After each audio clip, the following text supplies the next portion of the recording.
দিন ধরে বহু ক্রোশ দূরে, বহু ব্যয় করি বহু দেশ ঘুরে, দেখিতে গিয়েছি পুরীর জগন্নাথ ধাম। দেখা হয় নাই শুধু দু পা ফেলিয়া আমার বাড়ির পাশের মহেশ ধাম। তাই আজ একটু সময় করে দুই বন্ধু মিলে বেরিয়ে পড়লাম শ্রীরামপুর মহেশ দর্শনে। আমরা যাত্রা শুরু করলাম ব্যারাকপুর ধোবিঘাট থেকে গঙ্গার ওপার শ্রীরামপুরের উদ্দেশ্যে। গঙ্গার মাঝে এই সিঁড়িটি দেখতে বেশ ভয়ঙ্কর লাগছিল, তাই ভাবলাম একটু তুলে রাখি। সকলেই এগিয়ে চলছে। এইখানে এসে সিঁড়িটা কেমন জলের ভিতরে মিশে গেছে, দেখে বড়ই ভয়ঙ্কর লাগছিল। মনে হচ্ছিল যেন স্বর্গে মিশেছে। অবশেষে আমাদের লঞ্চে ছাড়ার সময় হয়ে গেল।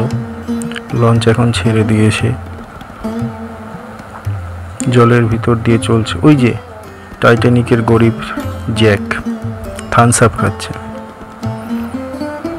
লঞ্চ নদীর মধ্যে দিয়ে শো শো করে চলছে। তবে হ্যাঁ, সবার মনে যা আসে আমার মনেও এসেছিল, ডুবে মরবো না তো। যতবারই গঙ্গা পার হই এই চিন্তা মাথায় একবার আসেই আমার। সকলেই বসে আছে অপেক্ষা কখন ওই পারে পৌঁছাবে।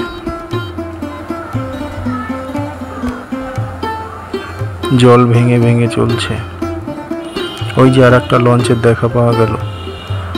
তবে পাশের ট্রেনের মতো এটিকে আর দ্রুতগামী মনে হয়নি আমার, মনে হচ্ছিল দুটোই সমান সমান যাচ্ছে। অবশেষে এই পারে এসে ঘাটে ভিড়ল। এবার আস্তে আস্তে নামার পালা। অটো করে চললাম সোজা মহেশ দর্শনে। প্রথমেই পরে মাসির বাড়ি, গুন্ডিচা মাসির বাড়ি। সেখানে গুটি গুটি পায়ে চললাম। এক কাকু ভিখারিদের পয়সা দিতে গিয়ে কেস খেয়ে গেছিল, সব ভিখারি এসে তাকে ছেঁকে ধরেছে। আস্তে আস্তে চলছি এবার গুন্ডিচা মন্দিরের দিকে, মাসির বাড়ি।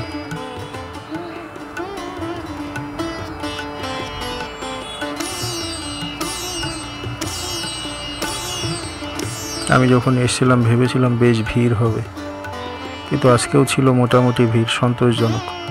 সবাই ছবি তোলা, জগন্নাথ দেবকে একটু স্পর্শ করে নমস্কার করার জন্য ব্যস্ত। এক মাসিমা তো ফুলের মধ্যে দিয়ে জগন্নাথ দেবের পা খুঁজে খুঁজে ব্যস্ত হয়ে গেল, তবু পা খুঁজে পেল না। জানি না শেষমেশ তার কী হয়েছে। আপনারা সবাই একটু প্রাণ ভরে দর্শন করুন জগন্নাথ দেব, বলরাম ও সুভদ্রা। প্রণাম। এখানকার পুরোহিত মশাই আমাকে একটি আবার পদ্মফুল দিয়েছেন। পদ্মফুলটি পেয়ে মনটা আমার খুবই খুশিতে ডগমগ হয়ে উঠেছে, তাই ওই ফুলটি নিয়েই কয়েকটি ফুটেজ তুললাম। এইবার চলে আসলাম মহেশের রথে, যে রথ এখন একটু রেস্টে রয়েছে। প্রভুকে নামিয়ে এখন সে অপেক্ষার দিন গুনছে। আবার প্রভুকে নিয়ে নিজের ঘরে ফিরে যাব।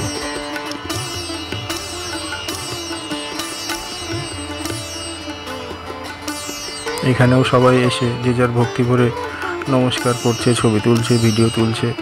রাস্তার মাঝখানে রথ এখন দাঁড়িয়ে, আর রাস্তা দুভাগ দুপাশে দিয়ে করা রয়েছে।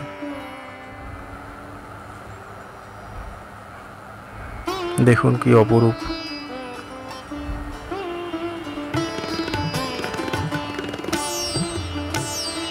আমি একটু প্রণাম সেরে নিলাম।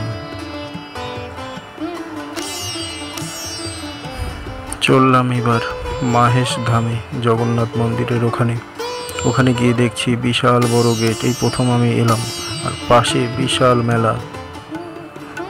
মেলায় ঢুকেই মন্দিরের চূড়া দেখা যাচ্ছিল, তাই প্রথমে সেই দিকেই আমি এগোলাম। আগে মন্দির ঘুরবো, তারপর মেলা।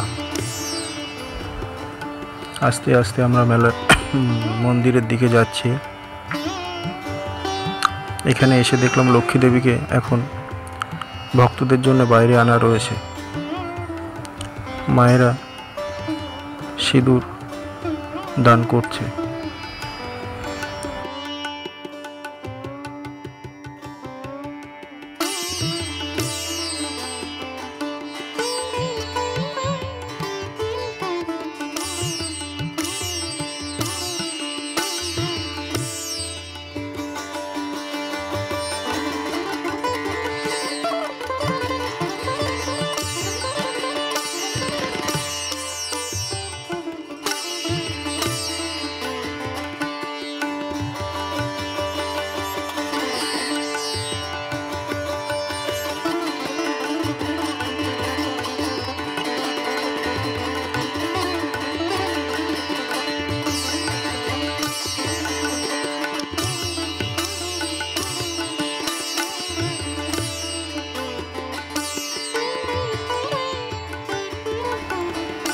এখানে দুই সাধুর গান আমার খুবই ভালো লেগেছে।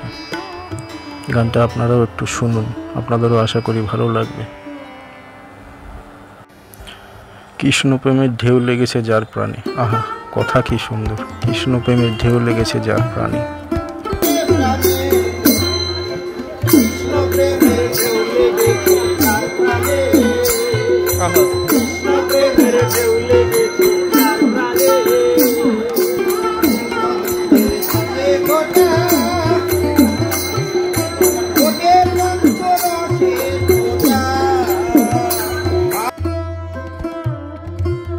এমন মায়া ভরা গোপাল আমি এর আগে কোথাও দেখিনি।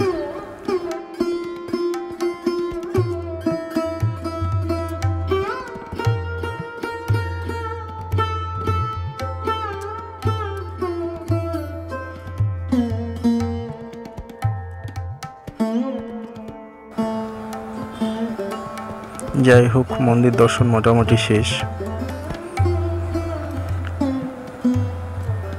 এবার পালা হচ্ছে মেলায় ঢোকার।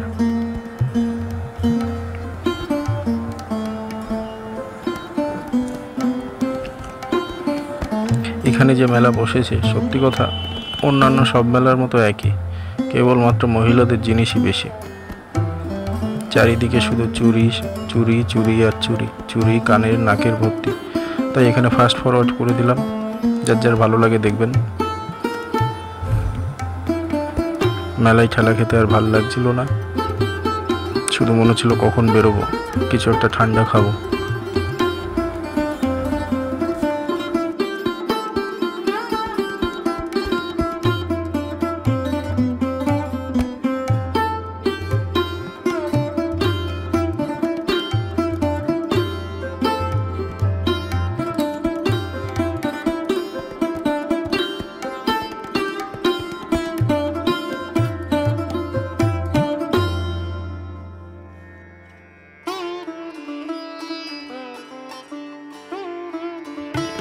একটু পেট পুজোর তো প্রয়োজন ছিল, তাই একটা ভালো দেখে ঘুগনির দোকানে গিয়ে দুই বন্ধু মিলে ঘুগনি ট্রাই করলাম। এক প্লেট 30 টাকা, কোয়ালিটি স্ট্যান্ডার্ড, খুব ভালো না খুব খারাপও না। এই জিনিসটা একটু খুব ভালো করে দেখুন। আমি প্রথমে ভেবেছিলাম হয়তো এটি সেই ছোট ছোট গাড়ির ডিস্কো না কি বলে ওই জিনিস, কিন্তু পরে দেখছি ওরে বাবা, এ তো কঠিন জিনিস, মরণ ফাঁদ। কিন্তু এতেও সবাই উঠছে, আবার আনন্দে হা হা হি হি করছে। আমার তো দেখেই কাজ শেষ, ওঠার কোনো ইচ্ছা নেই। আপনারা কি উঠবেন কি মনে হয়?